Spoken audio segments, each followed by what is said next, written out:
Hey everyone, I'm Joanna Hausmann, and I would put fried plantains in my immigrant jam.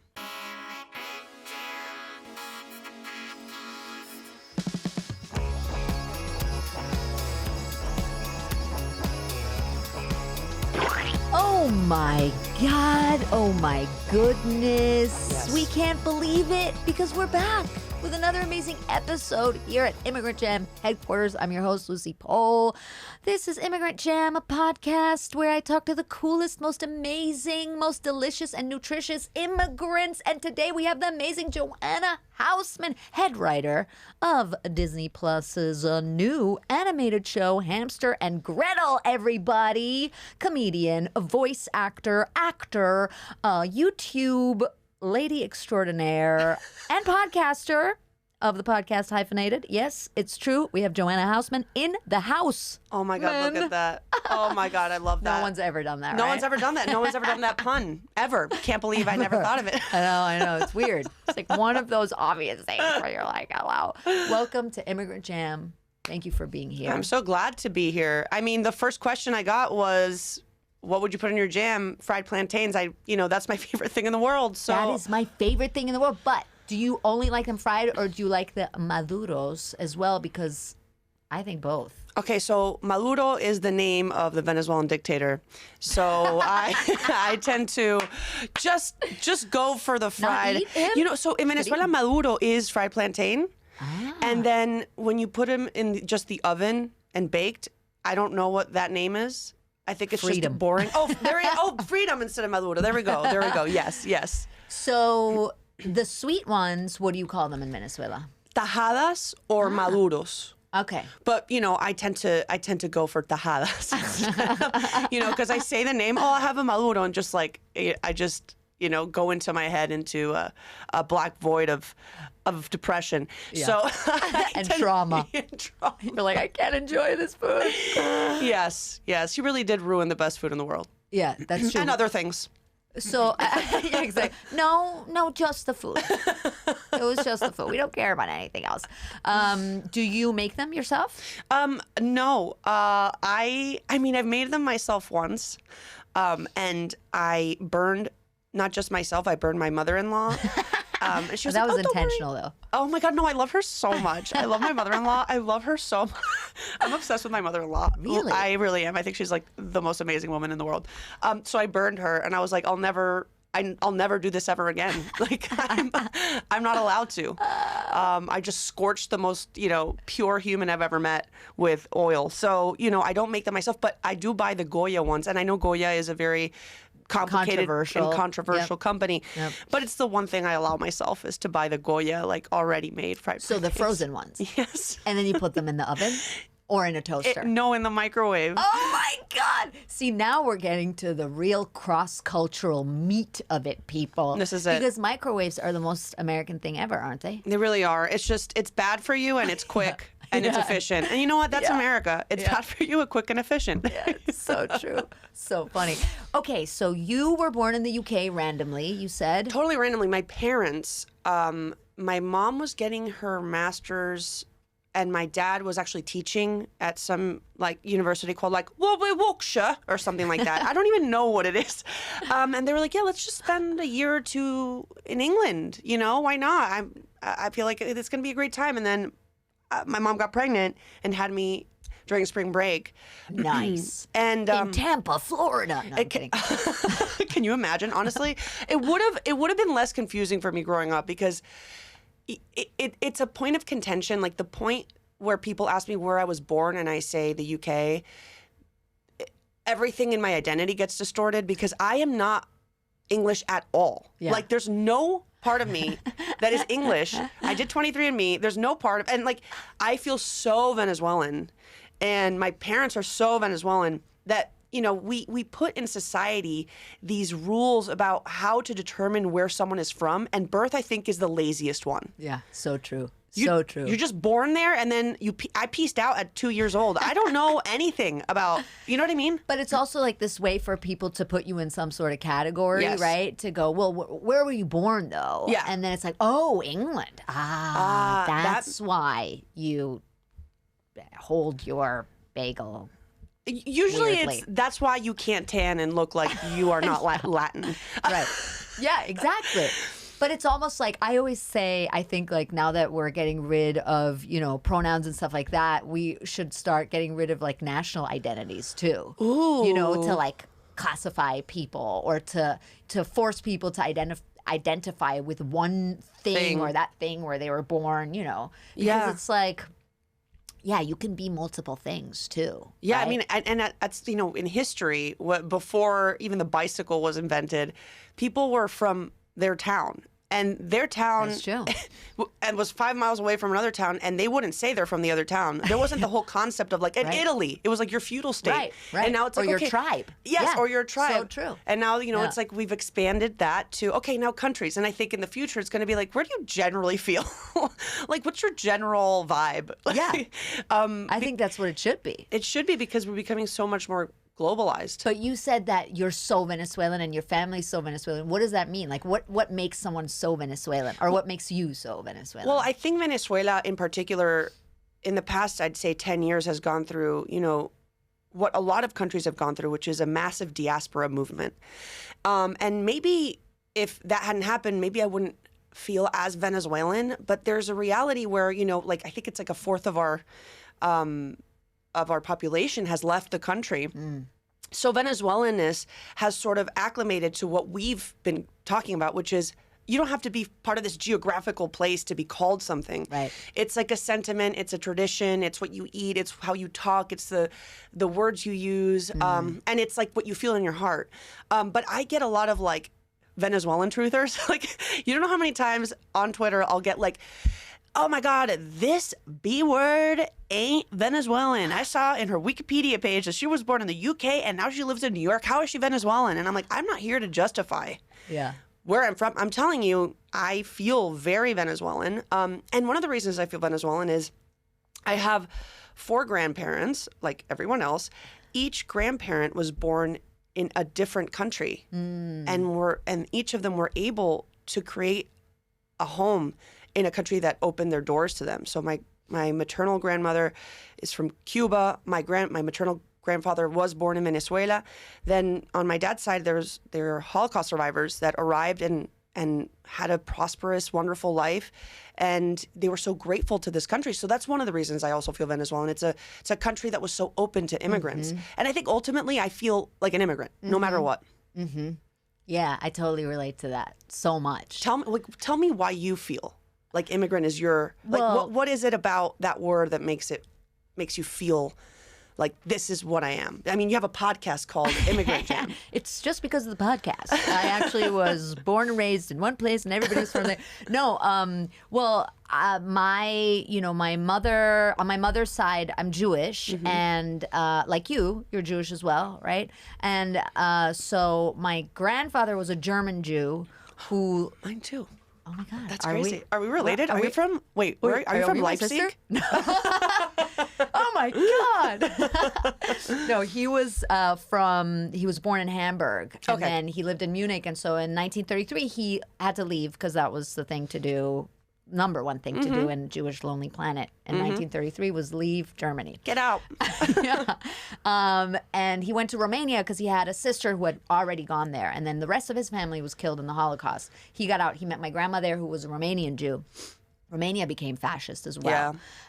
So he was like in prison. My grandma had to wear the yellow star. Then after the war in the 60s, the communists were in charge. The regimes changed from one communist to another. Everybody that had supported the previous communist regime was blacklisted, couldn't work anymore. That's what happened to my grandparents. So then his cousin lived in Germany and was a famous actress there. And said, oh my God, you're poor. You can't live in poverty. He was a professor or had been a professor. And she was like, I can't stand this. You have to come to Germany. Come to East Germany.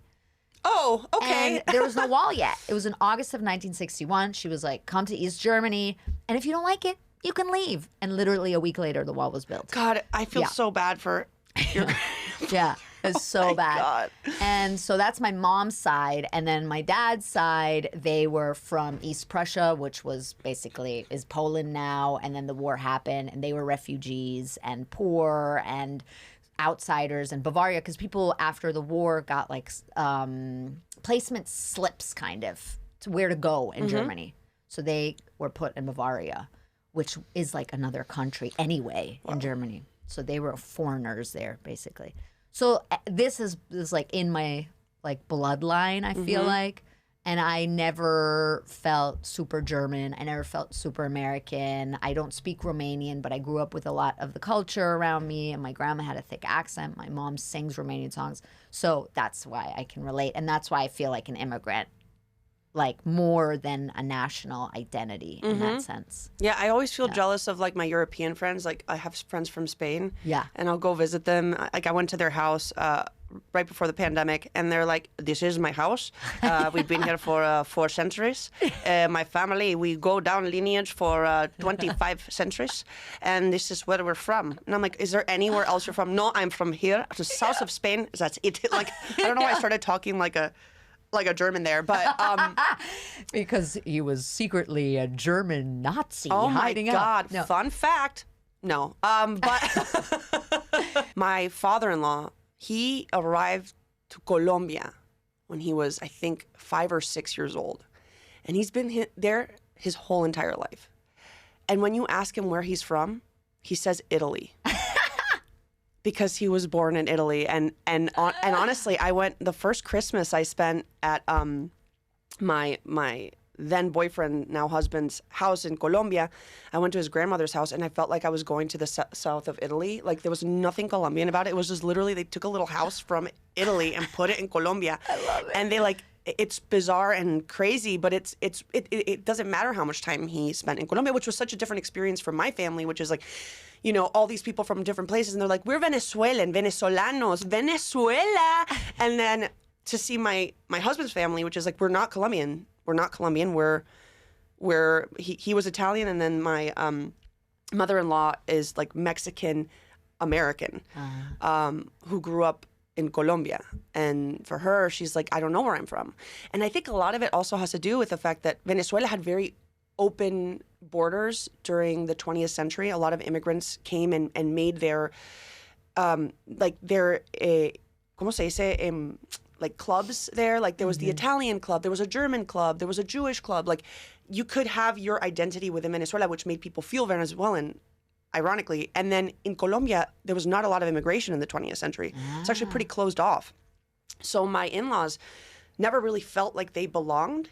And they're Italian, but all their business partners and basically a lot of their friends were Jewish, because those were other people that weren't fully accepted into society. And it wasn't until like the 80s that Jewish people could even be part of like the country clubs in Colombia. Really? I didn't know that. So I always feel like it's almost, it's so bizarre that countries that allow you to be something else, like come here and be Italian Venezuelan, come here and be Jewish Venezuelan, come here and be, then you start feeling more of that country because you're allowed to be who you are. And then countries that are like, no, you're either, you know, Colombian or that's it. Then you feel more like an outsider. So the next generation doesn't feel like they necessarily belong. That's so true. That's such a good point, because my uncle is married to a Venezuelan woman. They live in Germany. They had to leave. And Germany has all these crazy rules about becoming a citizen. You have to take a language test. Oh, Lord. Really? I didn't know this. And she speaks German pretty well, but her accent is heavy and stuff. And so she keeps failing this language test. And it's exactly what you say. She feels so rejected and isolated that all she wants to do is go back to Venezuela. She doesn't feel German because, like you say, it's not welcoming. But that's kind of what New York is, right? Yeah. That's why New York is so great, and everybody's a New Yorker here. And an American in a way, because everybody's allowed to be what they are. It's so true. I actually only feel like 100%. Like I know I feel very Venezuelan, but if I go back to Venezuela, I'm la gringa. I'm out of my cousins. I'm like the American. I'm the one that's like, why are we not standing in an organized line? You know what I mean? What do you mean you have to bribe the police officer? But in New York, and I had this realization a few years ago, I was like, I don't think there's any other place I've lived in that I feel like no one questions that I'm that I could be from here, because anyone can be from here. Yeah. Doesn't matter I if you have always an accent. say you have to be a real New Yorker, you have to be from somewhere else, you know? But so when you were, because then you were born in the UK, then you lived in Venezuela, then you lived in Washington, D.C., I read, and then you went back to Venezuela for high school. Yeah. So that's like where people start teasing you and being mean and giving you shit, and you start like wanting to be something you're not. Were you like suffering from the fact that you weren't like a purely Venezuelan? Did you want to be something else? Did people give you shit, or because you went to an international school that wasn't the I case? went to an international school where there were people from Norway, China, Canada, the U.S., Colombia, Argentina.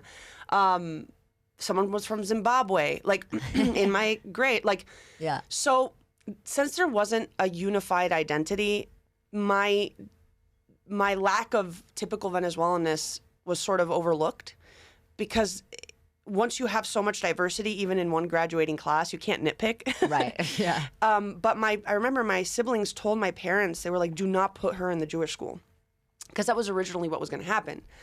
And they were like, first of all, she's half Jewish, and they're going to probably pick on her for that. And second of all, she is not particularly Venezuelan right now. Like, she doesn't know the lingo. Like, she doesn't know the slang. She's lived in the U.S. for a very long time.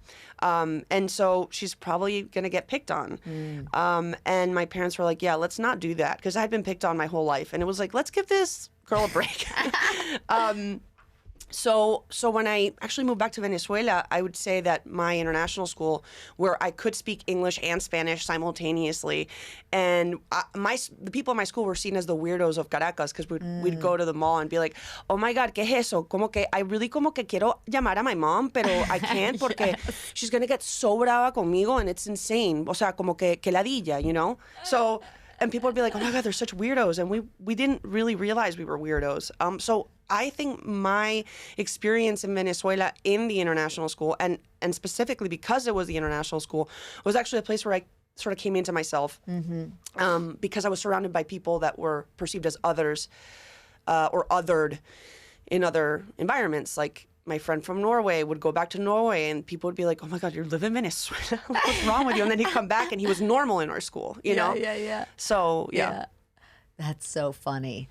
And then you kind of made that your comedy, right? You drew a lot of exactly what you talk about, the otherness and the like cross-cultural sort of upbringing and identity crisis that became a huge part of your comedy, right? You started making YouTube videos first. Is that what you started with? So I did a stand-up set about my mom and what it's like to have like Venezuelan and Jewish family, and it went like mini viral. And someone at Univision saw it, and they were just building out this platform called Flama, which was the bilingual, bicultural platform for Univision. Yeah. And this guy called Steve Benanov, who was my boss for several years there, like saw it and was like, hey, I want to hire you. I don't know for what yet, but like, come on and join us. And before I was like more of a producer and like behind the scenes. And then I asked to do a video, and it went viral. And then the next one went viral. And every video I made at Flama was very specific to my experience. So like, I did things white Latinos are sick of hearing, Signs Are Venezuelan, the Eternal Venezuelan Birthday Song. Like, I did all of these things that were hyper-specific, because I noticed that when we started the platform, we kept on trying to create very generalized Latino content that was just not hitting. And it was like, you know, Signs Are Latino, and it's like, what does that even mean? Right. Latino, what does that mean? I don't know what that means. That's a term that was basically invented by the census in the 80s. And it doesn't hold anything to me as a Venezuelan American, neither for like a Nicaraguan American or, you know, a Mexican American. Like, these are very different cultures. So when I asked to make my videos, I was like, I'm going to take a risk, because I don't know how many people are going to resonate with me looking how I look and talking about Venezuela, which is a relatively small country in comparison to the rest of Latin America. And ironically, the more specific I got, the more viral it went. And I didn't think like, oh, I'm gonna do this strategically. I was like, oh, I really want to make this video. I want to make a video about my truth and my reality and what I think is authentic to me. And that's sort of where my career sort of like got its footing, was the moment I just wasn't afraid to be authentic and not care about whether people were going to question whether or not I was the right spokesperson for that joke, because I was ultimately. Yeah. Well, yeah, and that's what's so amazing, right? You don't have to have the specific flags to identify, right? Exactly. People feel that way all over the place, all over the world. And, you know, the story of, oh, I'm not Venezuelan enough when I'm in Venezuela and not American enough when I'm here, that translates to, you know, everybody that grew up cross-culturally or lots of people, you know, and it doesn't, you can just kind of switch out the nationalities. But the feeling is the same. You know, I can relate. I had, you know, another comedian who was like, oh my God, I never talked to anybody who said this out loud and felt that way. She's South African and Indian, you know what I mean? So it's like, it doesn't matter where in the world that is. And I think even that feeling can even happen without it being about nationalities, right? This, I'm not enough of this to be here and not enough of this to be there. Like that can also happen in other parts of life and your identity, I guess, right? Like gender, all of it. When I was at Flama, I don't know, the company paid a lot of money for this marketing like team to do extensive research to then inform us about what type of videos we needed to make. And I don't know how much money they spent on these people. But anyway, they arrived and they were like, yeah, well, this is our research. So like the majority of millennial Latinos are Mexican American. They're attached to their culture at home and they over-index on zombies, meaning they love zombie content. So with that information, we were sort of encouraged to make content around it. And in my head, and I was like 25, so I was like, you know, I'm still on my parents' health insurance. Like, what do I know? But in my head, I was like, this does not feel like a good idea. And I didn't say anything in the meeting. We produced a couple videos, and the response was so negative, we had to take them off YouTube. Wow. And I told my boss, I was like, I'm going to be honest with you, I knew that was going to happen. And he was like, well, why didn't you say anything? And I'm like, because I don't know. I don't feel like my point of view or perspective can speak to, you know, all this research this big, you know, consultant marketing team came up with. And that was when I realized, like, you know, you don't realize what you know. Sometimes you don't know what you know. And I knew something. I can't put my finger on what it meant at the moment. And I think it's that, you know, I can understand that people feel themselves reflected in stuff that feels authentic. And I can do authentic content for people that don't feel like they belong, or like are Latino in a different way, or are Venezuelan in a different way, or are Jewish in a different way. So like, I think that was a key moment where, you know, my imposter syndrome sort of started melting away, where it was like, you can do this stuff. And I think, you know, I'm very grateful for my boss that I had at the time, because he didn't try to shut me down. Quite the opposite. He encouraged me to speak up and pitch and create what I thought was relevant content. I hate the word content. It feels dirty. It feels like a dirty word. It does. Comedy. So I think that's like a big moment. That isn't to say that I don't question myself. I question myself pretty constantly. And I wonder if I'm doing this right, or if I'm representing this group right, or whatever.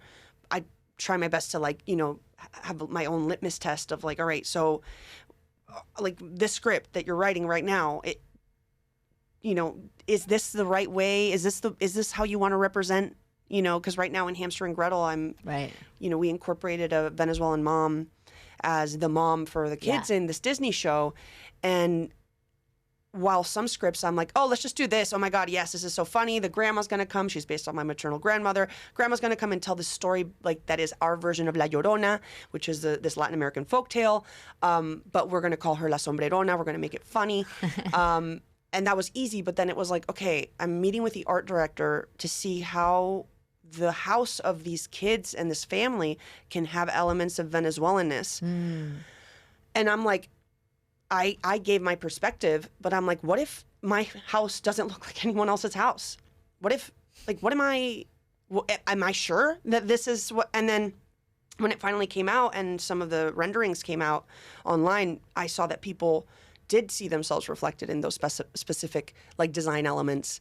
But I was like freaking out for like 9 months while I'm like, looking at the house, I'm like, if Venezuelans see this and say, what do you mean this is a Venezuelan house? Like, it's going to be my fault and for steering the art team in the wrong direction. But apparently, there were very authentic elements. So, you know, when you look within yourself, I think you land on gold. But that's a really introspective journey where you don't have a lot of feedback from the outside world until it's out. Yeah. So, yeah, it still happens. And I think it's also scary, especially when you don't feel like, oh, yeah, I've been, you know, I'm 100% this and this only. And so there's no question in my mind. It's scary when you're like, wait, but there's like all these little like cracks where people can go, but your mother's this, or you're Jewish, or you're that, right? That it's like so make annoying. you question that. Yeah. So, but do you feel that when in your work you're trying to change the perspective on Venezuela, or do you feel yourself representing Venezuela or wanting to do that? Even because there are some people that say, you know, I don't represent anybody but me. You know what I mean? I don't represent my country or my culture. It's just I do me. Well, I think it's a balance because I don't pretend to represent all Venezuelans, and many Venezuelans on Twitter will let you know.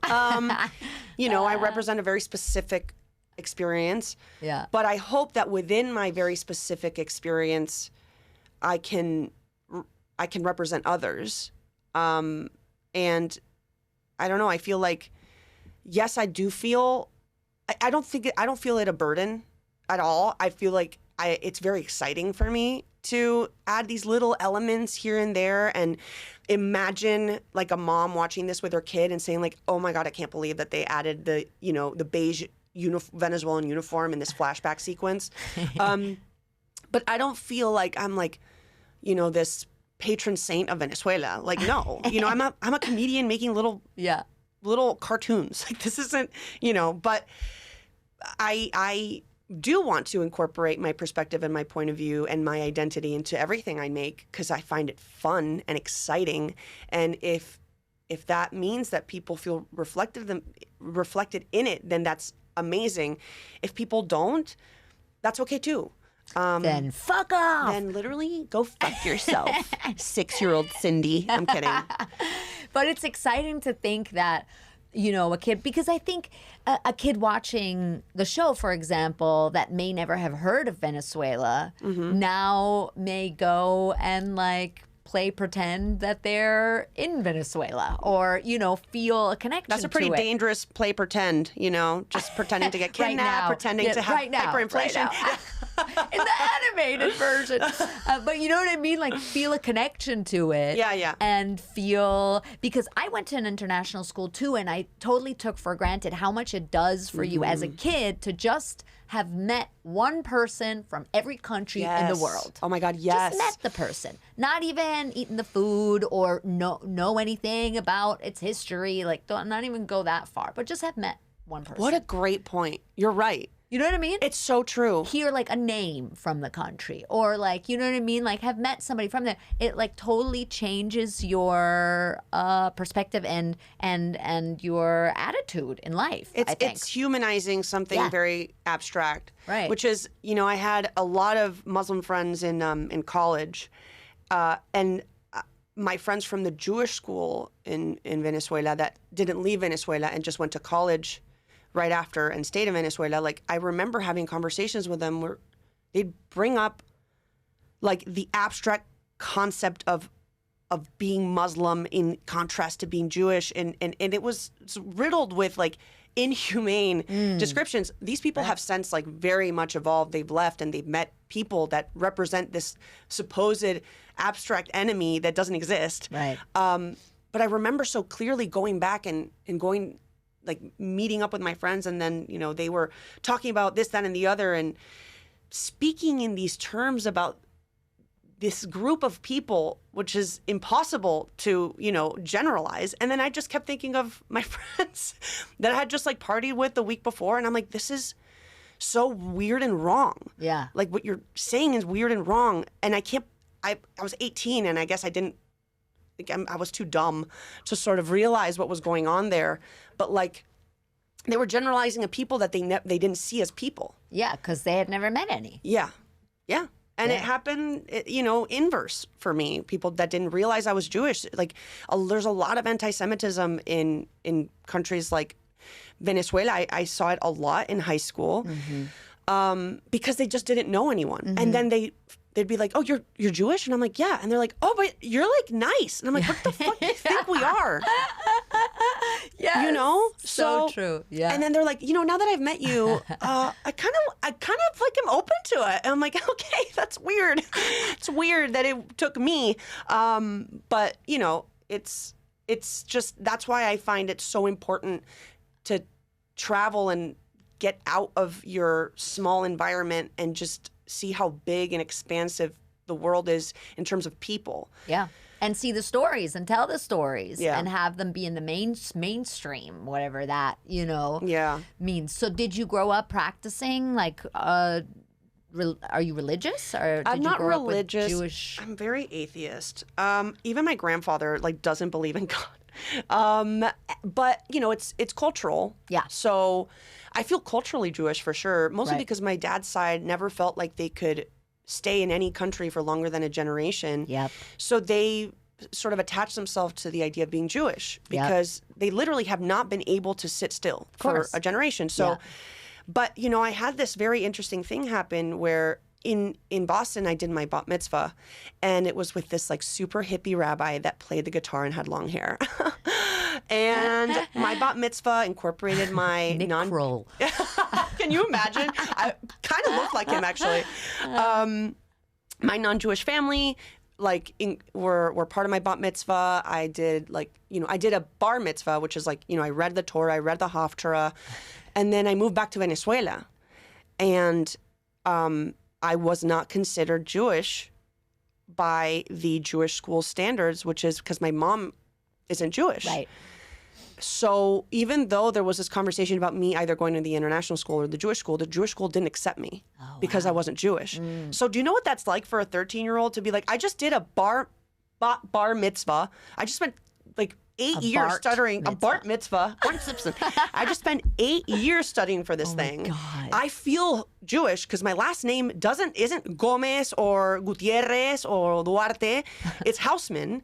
And I feel connected to this thing. And then I get to Venezuela and they tell me I'm not Jewish. It was awful. It was really, really awful. And I sort of rejected Judaism a little bit there. I was like, well, okay, well then I guess I'm nothing. But it's one of those things again where it's like, oh, you're not this. And it's this, an old text in the Torah said it has to come from the womb of a Jewish woman. It's like, that's because there wasn't DNA testing. Okay. I'm pretty sure if you look at my face and you look at my dad's face, that's my dad. And even if I wasn't, even if I was adopted, who cares? What if I really, I think, and it's just this, it was very frustrating. And then I found out through that process that, my Jewish family didn't accept my mom for a long time. Wow. And wasn't happy with the fact that my dad was with a non-Jewish woman. So then that made me question a lot of my existence. I came from this forbidden marriage. And so, I do feel Jewish, but I feel Jewish in the sense of I have frizzy hair. I'm very proud of my family's lineage. I have gastrointestinal problems, and I'm proud of what that culturally represents. But at any moment where I'm in a situation that's super hyper Jewish, I don't feel like I belong either. But that's the case with everything in my identity. And if I go to middle of nowhere America, I'm not going to feel American. If I go to Venezuela, I'm not going to feel Venezuelan. Yep. So there's just no place I feel fully anything. And Judaism falls within that. Yeah. I mean, I can relate to that so much. I didn't even have a bar mitzvah. And we never really spoke about the, I always knew I was Jewish, but I was 8 when we moved here. And I always say, like, I really became Jewish when I realized the Jewish kids were staying home on Jewish holidays in school. And I was like, I can do that, I would like to. And then later, of course, the more I learned about my identity and about the, my family's past and everything, and exactly that, the not standing still, the like nomadic like part of my DNA, the not feeling at home anywhere. And also, as soon as the pandemic hit, I don't know if you had this, I was like, I'm ready. I'm ready to go. Like, okay. Or even now with what's going on in the country, my boyfriend, who was born in America, his parents are immigrants, but I'm like, well, we might have to leave, if Trump comes back or something. And for him, it's like a weird concept to think about that. Yeah. But I think because of my Jewish side, I have that in my DNA. So I totally identify with that. But as soon as I'm invited to Shabbat dinner, I don't know what to do. I have no fucking idea. I'm like, okay, I'll take a fucking piece of challah. I don't know. What am I supposed to say? And they're all like, yeah, this and that. And I'm like, damn it. I wish, I always feel like, damn, I wish I had something like that that's so strong culturally. And it's almost like I'm like, am I allowed to be here? Yeah. I'm surprised, though, because, I guess the more progressive Jews are very inclusive. And so, I guess that was a more conservative school. Yeah. Because, the Jewish friends I have here, they always tell me, I'm like, I'm not Jewish enough. And they're like, stop. That's not how Jews think, you know? But yeah, I can totally relate to that. And I can relate to this, feeling of like kind of rejecting it because you were rejected. Being like, all right, well. And then, I think that's it. There's like a through line with comedians, not feeling like they belong anywhere. And then finding comedy and kind of like also the outsider perspective, right? Like growing up, always looking at stuff from the outside. Yeah. I think. Yeah, my dad always tells me a fish doesn't know it's in water. Right. So a lot of what comedians do is, oh my God, look at that water. Do you realize that we're in water? Like, we're dependent on water. Isn't that crazy? Isn't it crazy that when you are in water, bubbles come up? Isn't that freaking insane? So in order to be aware of your surroundings, you have to be sort of like quite aggressively taken out of your environment and made to feel uncomfortable and look at your environment from another perspective. Yeah. So, all of these things that, as you stated, like, we're like, oh my God, this is my weakness. Like, I've moved schools every 2 years of my life. Like, I'm not this, I'm not that. That's ultimately what I brought into my comedy, which is like, yeah, I'm not fully anything. And because I'm not fully anything, when I go to a Venezuelan birthday party, since I've been to Colombian birthday parties and American birthday parties and, every other birthday party under the sun, I notice this particular weird thing about Venezuelan birthday parties that we sing happy birthday for 10 minutes. And that's an absurd. Really? It's the longest song. It's happy birthday, then it's like a 7-minute song, then it's happy birthday again. It's a 10-minute birthday song. And I made a video called The Eternal Venezuelan Birthday Song, and that got like 1 million views in 12 hours. Wow. And look how specific that is. Yeah. I was like, this is such a specific, ridiculously like niche thing. And non-Venezuelans watched it. Venezuelans watched it. But Venezuelans were like, oh my God, you're right. I never noticed. We sing happy birthday for far too long. So funny. But you gotta get out of, your comfort zone, your niche, to see the absurdities within your culture. Did you ever consider, not, disregarding the banana that's in charge right now, did you ever consider living there again? I did. I thought that, like, there was a few years ago, there was like a lot of hope because there was a possibility that like the dictatorship was going to be overturned. Right. And then it didn't happen. But during that time, I told my husband, I was like, what if we move back, like, and make TV there? Like, wouldn't that be incredible? And he was like open to it. And then it didn't happen. And it felt like going through trauma all over again because I had let go of the idea of going back home many years before. And then it's kind of like when that guy you've always liked texts you again and then ghosts you again. And you're like, I'm such an idiot. Why did I think this time would be different? That's been happening with Venezuela and me since I was 8. Because, it's been a politically unstable country for almost my entire life. So, I have, but I think my Venezuelanness is okay to exist outside.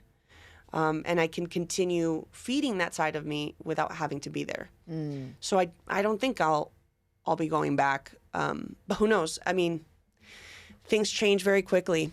What do you miss the most about Venezuela when you're here? I think probably my family. Like I lived in a building with every floor was someone different in my dad's side of my family. Wow. And it's like a sitcom. It was amazing, and then sometimes a little annoying. Couldn't get away with anything. And then my mom's side of the family, everyone was there in Venezuela. So every Sunday we'd all get together at my grandma's house and have steak, and she'd get angry for something and yell at us, and it'd be amazing. And it'd be like all my cousins. I have a lot of cousins on either side, and it was just a feeling of like home, like family. And now I'm in New York and I don't have family here. I have family in Boston. I have family in Miami, but I'm alone here, and that's okay. But I don't feel like I have a pueblo, like a little town of my people around me to support me no matter what. So I think that's what I miss the most is this feeling of cohesion. Because now it's just like we're spread around the entire world. And to see everyone is very difficult. So your parents are in Miami? My parents are in Boston. My brother's in Miami. My sister's in Panama. My cousins are in Miami. My other cousins are, nomadic because they work for tech companies. Other cousins are in Chile. It's everywhere. They're everywhere. So that's definitely something I miss. And like, my grandparents are buried in Venezuela. I haven't been there for 8 years. And it's like, it's crazy that we buried people there thinking like this is our country. And now I haven't been back in so long. So I think maybe one day it'll be like, oh, I can go there regularly. But right now I'm not so convinced. I love sayings and like proverbs and stuff like that from countries. Love it. I looked them up from Venezuela, but I also asked you if you have a favorite one. Do you have a favorite one? I do. I have a lot. One of them is camarón que se duerme, se lo lleva la corriente, which is a shrimp that falls away. A shrimp that falls asleep. Yeah. Gets taken away by the tide. Oh my God. Which is like you snooze, you lose. I love it. I love that it's a shrimp. Yeah, it's a very... Or as my dad says, shrimps. Shrimps. Yeah. It's a very artistic and sort of poetic way of saying something that in English is it's just like 3 words. Like, Yeah, but also I love the idea of a shrimp that falls asleep. Yeah. Like you never think about shrimp as like waking up in the morning. Falling asleep, you're right. Falling asleep at night. Or You're falling so asleep right. when they're not supposed to. Yeah, I've never seen... That's so true. Why a shrimp? Yeah. People, I don't know. I think they probably just like the word camarón. They're like, that sounds fun. Yeah. I love it. I love that. That's great. That's so poetic. Okay, the ones I found aren't as poetic, but I like someone who's short es un chichón de piso. Oh my God. A bump on the floor is someone who's short. As someone who's short, I'm okay with it. Chichón de piso. Yeah. Well, our nicknames are really messed up. Like, they're really messed up. Like, I had a friend who we called el lagarto, the lizard. And I was like, why do we call him el lagarto? And it's like, look at his face. He looks like a lizard. And I'm like, that's a horrible thing. And he kind of did. But I was like, oh, is there a funny story with a lizard? It's like, no, we're just like, our bullying becomes nicknames. So chichón de piso. If you want to know what you actually look like, go to Venezuela. Yes, absolutely. People will tell you. How That's very about funny. te va a morder un peluche? Oh my God. A teddy bear will bite you? Te va a morder un peluche? Oh. Or this one goes with it. Te va atropellar un carrito de helados. You're Oh my gonna God. get hit by an ice cream van. I mean, this makes sense to me. I've never heard it, but it makes sense to me. Like it's a very comedic in a way you can't really understand. Like, like why would a teddy bear bite you? But I guess it's about people taking advantage of you. Right. Yeah. That don't seem. But like, we're very creative. Like, for example, there's one called Más feo que tiroteo en ascensor, which is More he's ugly? uglier than a shooting in an elevator. Isn't that? My God, I love that. It's like, how do you say it? Más feo que tiroteo en ascensor. Cool, I'm not going to repeat that, but... Don't repeat it. It's pretty messed up. That's amazing. It's crazy. They have That's an epic. insane sense of humor. That's great. Yes. I love that. I also love, you don't crash a party, you llegan de arroceros, you arrive as rice farmers. Yes, llegan los arroceros, which is like they weren't invited. Right. They weren't invited, but like they show up. Yeah. I've been in arrocera to parties, many weddings actually back home. So you say arrocera? See, Because you're female, arrocera. Arrocera. Yeah. Oh my God, that's so funny. Yeah. I love that. Yeah. That's so great. You know? I love that one. And then this one, le da culillo? Your ass is itchy? You don't get scared? Your ass is itchy? I think that isn't like, le da culillo. Yeah, I've heard of that. I haven't used it myself, but I have heard of that, which is like their butts get itchy. So you don't get scared. I don't know where that comes from. It's a little weird. In German, we have, if you don't like something, it gives you pimples on your ass. Oh, it's similar. Similar, but this is funnier. The German funnier. one is like gross, of course, and horrible and dark, and you have pimples on your ass. That's terrible. No, but you wants pimples on their can ass? learn so much about a culture Yes. by their sayings. I Like, agree. I agree totally. Like in German, if you're like joking around too much, people will be like, "Oh, what happened? Did you eat a clown for breakfast?" it's like people can't be joyous. Yeah. And eat a clown? a human being? What the fuck is There's that? so many other things they could have said. You know what I mean? Very German of them. Okay, well, now we have come to the part of the podcast where we enter into the highly contentious poll questionnaire, Oh, Lord. where I ask you some questions to determine how much of an immigrant you really are. No, not at all. They're just a few silly questions. It's the poll questionnaire. You've probably heard of the Proust questionnaire since you come from a very intellectual upbringing. Okay, So people? intellectual. I say ladilla instead of annoyed. I say crabs instead of... Fucking crabs in my asshole. Okay, are you ready for this, Joanna I'm ready. Hausmann? I think so. All right. Joanna Hausmann, the first. That's me. I don't know what I'm saying. 100%. If you were casting a movie about the Statue of Liberty, who would you cast as the Statue of Liberty? Statue of Liberty. Oh my God. I think I might say. Okay, so let's break it down. Statue of Liberty. She represents immigration. So true that. probably someone that isn't like born here. That like sort of maybe. I love it. And I would probably guess that a movie about the Statue of Liberty might be like a big blockbuster type of thing. Could maybe be. not like an A24 indie thing. So you want like a big name. Mm-hmm. And maybe it doesn't have to be a good actor. Okay. Because maybe there's like a lot of action sequences that I imagine with the Statue of Liberty. I imagine the Statue of Liberty becoming a superhero. That's my version. I love it. So why not someone like maybe a Gal Gadot? Oh, okay. I don't love her as an actor. Yeah, But no, I I'd don't watch. think anybody does. She's so beautiful. She's very, I'd very watch. beautiful. I agree. It's like you're like, wow, somebody can look like that. Yes. Like, yes. That's not photoshopped. That's not. You're moving your face, and it's still like that. Exactly. Yeah. And Yeah. I think that like maybe that would bring people to watch a movie that maybe they wouldn't normally watch about immigration because there's a beautiful woman on the screen who was Wonder Woman. So, Yeah. and then we can sort of give that ethos of pro-immigration in a way that people don't Although notice. people also, very controversial. She's playing Cleopatra. People are mad. Oh, I didn't that. know this. Okay, well then maybe I'm problematic. Some people say she's a Zionist, or she says she's a Zionist. I mean, anyone that is from Israel is automatically just targeted for everything That's the country true. has done instead of being seen as an individual. But anyway, I maybe I retract it and I cast myself. I love this. Yes. Hi, Warner Brothers. This is my casting tape. I will be playing Statue of Liberty.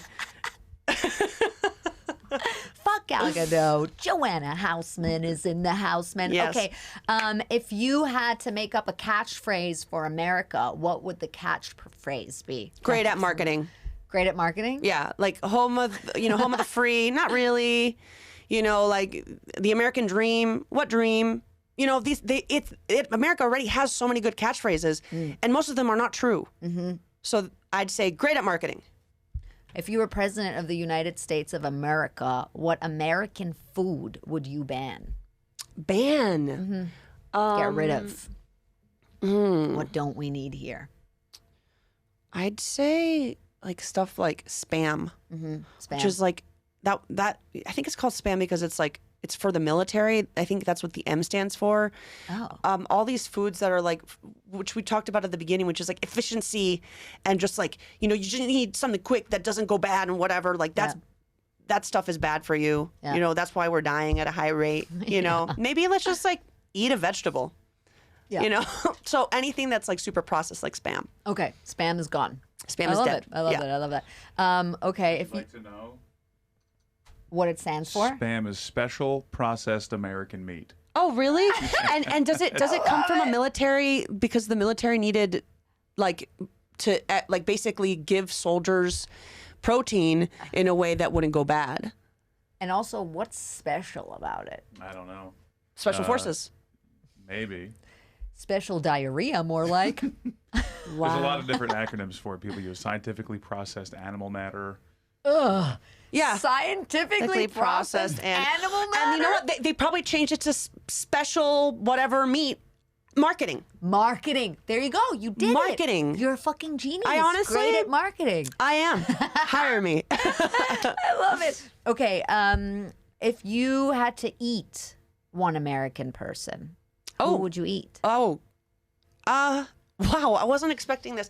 Is this a consensual eating? Like they're like, I'll let you. Because I have a friend who tells me that she's like pro cannibalism.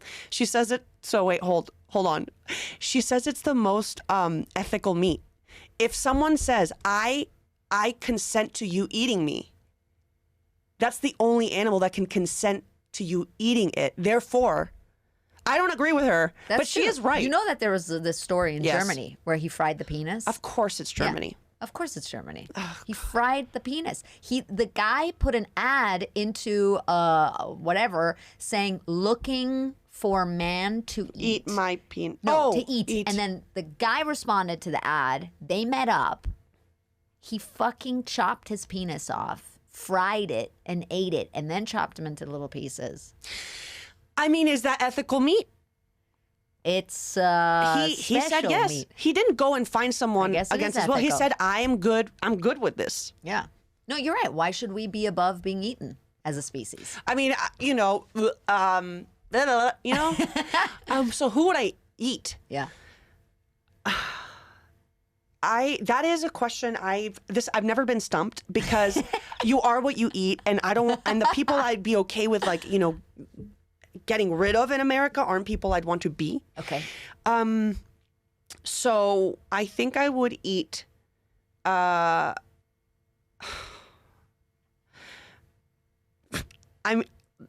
some reason I keep thinking Barbara Streisand. I don't know why. Because I want to be her.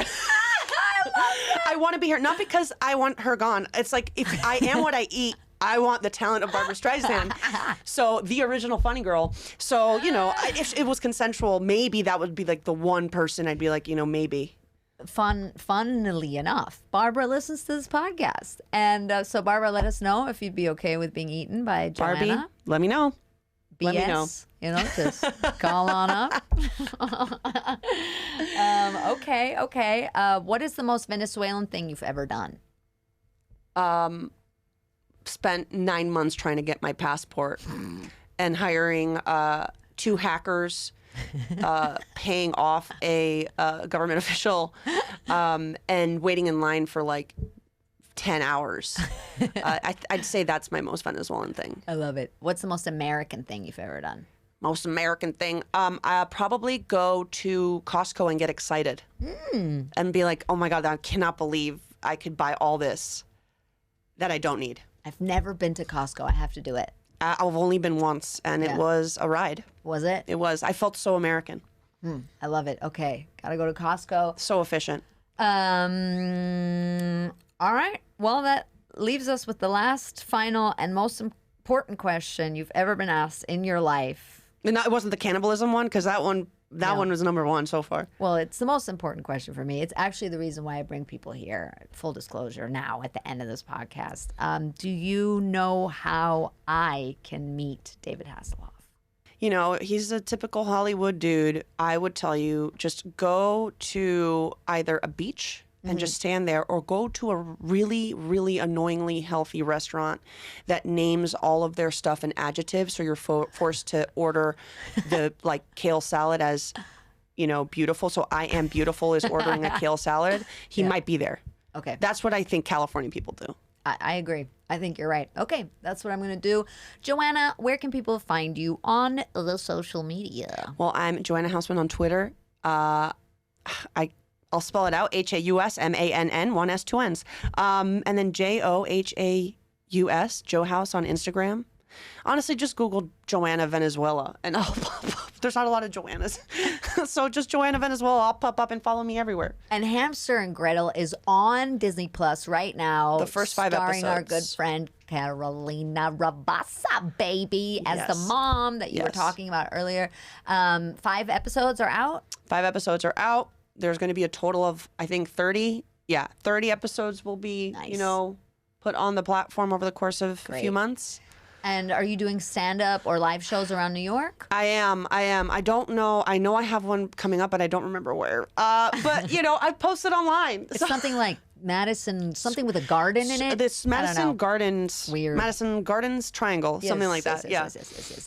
Follow Joanna everywhere. Watch everything she does. Oh, and she has a podcast called Hyphenated with Jenny Lorenzo. Yes. Which is about the cross-cultural American Latinx. That's right. Correct. Oh my God, Experience. you're so prepared. I even forgot about my podcast, and you had to bring it up. Listen to the podcast. Watch everything she does. Watch Hamster and Gretel. Follow her. Slide into her DMs to tell her that she's cool, because she is. And thank you for listening to this motherfucking podcast. If you enjoyed this, please go and leave us a 5-star rating, a review. Check out the Patreon. Thank you to Douchebag Steve, our most beloved patron of all time. Huh? Douchebag Steve? I was not expecting that. I I know. was like, where is this going? Neither are we. And thank you to Mike Albanese, who's the producer with the mostest producer-ish fucking amazingness that anybody can have. And that's it. I'm Lucie Pohl, your host, and have a beautiful day and be nice and cool and happy. Oh. If you liked what you just heard, don't forget to rate, review, subscribe, recommend to all your friends, and if you hated it, recommend it to your enemies. Thank you for listening to Immigrant Jam, the podcast with me, Lucie Pohl. Have a delicious and nutritious day.